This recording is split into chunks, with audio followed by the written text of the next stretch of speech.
Steel plant ప్రైవేటీకరణకు వ్యతిరేకంగా విశాఖ జిల్లా కార్మిక ప్రజా సంఘాల జేఏసీ వైస్ చైర్మన్, ఏఐటీయూసీ రాష్ట్ర కార్యదర్శి పడాల రమణ సారథ్యంలో రిలే నిరాహార దీక్షలు కొనసాగుతున్నాయి.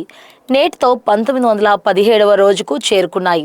స్టీల్ ప్లాంట్ ప్రైవేటీకరణ ఆలోచన మానుకోవాలని కేంద్ర ప్రభుత్వం స్పష్టమైన ప్రకటన చేసే వరకు తమ పోరాటం ఆగదని ఈ సందర్భంగా నాయకులు పేర్కొన్నారు. ప్రభుత్వ తీరుకు నిరసనగా నినాదాలు చేశారు.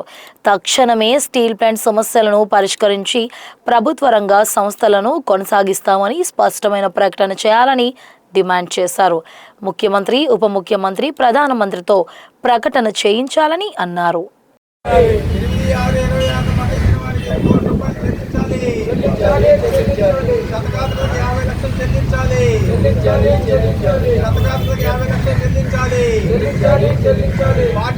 సేఫ్టీ ప్రమాణాలు ఖచ్చితంగా దాంట్లో సేఫ్టీ ప్రమాణాలు ఖచ్చితంగా పాటించాలి.